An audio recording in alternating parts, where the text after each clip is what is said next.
রবিবার মানেই হচ্ছে লাল ঝোল। আজকে খুব শখ করেছিলাম খাসির মাংসর ঝোল খাবো, কিন্তু কি আর করা যায়, খাসির মাংস পাওয়া যায়নি। নিয়ে এসেছিল একটা পাঁঠার মাথা, তো আজকে মাথার মাংসটাই রান্না করব, কিন্তু সাথে তো নিরামিষ রয়েছে।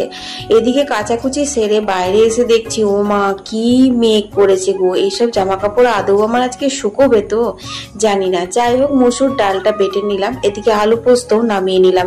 ফ্রিজে কয়েকটি লঙ্কা ডাঁট ছাড়িয়ে রেখেছিলাম, তবুও দেখো কেমন পচে গেছে। তারই মধ্যে কতগুলো বেছে ধুয়ে আদার সাথে পেস্ট করে নিয়েছি।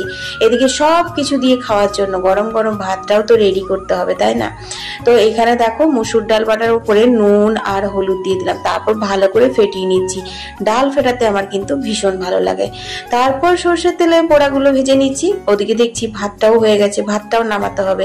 একা সংসারে 10ও ভুজা হয়ে আমাকে চারিদিকটা সামলাতে হয়, তবেই সময় মতন সবাইকে মুখে খাবারটা তুলে দিতে পারি। যাই হোক, সেই বড়াগুলো ভেজে তুলেছিলাম, সেই তেলে দিলাম দেখো তেজপাতা ফোড়ন, তারপর আদা কাঁচা লঙ্কার পেস্ট, তারপর হলুদ গুঁড়ো, জিরে গুঁড়ো, ধনে গুঁড়ো, শুকনো লঙ্কার গুঁড়ো। নিরামিষ করে এই রান্নাটা কিন্তু করবো আজকে। তারপর ভালো করে কষিয়ে নিলাম মশলাটা, তারপর সারো কচুটা সেদ্ধ করে রেখেছিলাম সেটা দিয়ে দিলাম। তারপর এর মধ্যে দিয়ে দিলাম স্বাদ মতো নুন, অল্প একটু মিষ্টি তোমরা দিতে পারো, আমি মিষ্টি ছাড়াই করেছিলাম। তারপর বড়াগুলো দিয়ে ভালো করে কষিয়ে দিয়ে দিচ্ছি হচ্ছে পরিমাণ মতন জল। তারপর আবার কি গরম মশলা আর আমার হাতে তৈরি কাওয়া ঘি। আজকে কিন্তু সারো কচুর এই বড়া দিয়ে ঝোলটা দারুণ হয়েছিল খেতে গো, জানো। তারপর এগুলো নামিয়ে নিয়ে এক ভর্তি বাসন বসে গেছি মাজতে। টিফিন খাওয়া হয়েছে, বাটাবাটি হয়েছে, সেই সমস্ত বাসনগুলো এখন মেজে ধুয়ে নিলাম। সারু কচু আর মসুর ডালের বড়া দিয়ে তরকারিটা এত ভালো হয়েছিল তোমাদের বলে বোঝাতে পারবো না। সাথে তো আলু পোস্ত বাঙালি চাই, কি বলো? তো চলো এবার মাংসটা করি। এই হচ্ছে ছাগলের মাথার মাংস। ভেবেছিলাম তোমাদের সাথে শেয়ার করব, গোটাই এনেছিল, বাড়িতে কাটা হয়েছিল বুঝলে। কিন্তু ইউটিউব বলো ফেসবুক বলো, কি যে ভিডিও দেবো আর কি যে দেবো না নিজেই বুঝতে পারি না। সবেতেই তো দেখি কপিরাইট স্ট্রাইক, নাহলে এই স্ট্রাইক ও চলেই আসে, তাই আর দিলাম না। যাই হোক, এখন মশলা ভালো করে কষিয়ে নিয়েছি, তারপর মাংসগুলো দিয়েও ভালো করে কষাচ্ছি। দেখো অনেকক্ষণ ধরে কষাচ্ছি।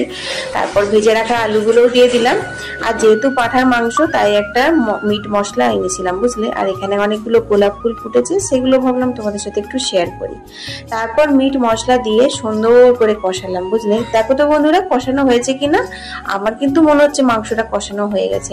তারপর আবার কি গরম জল দিয়ে কুকারে দুটো সিটি দিতেই টান টান এরকম হয়েছে। উফ, কি যে হয়েছিল গো, টেস্ট তোমাদের বলে বোঝাতে পারবো না। ঘি গরম মশলাও দিয়েছিলাম বুঝলে।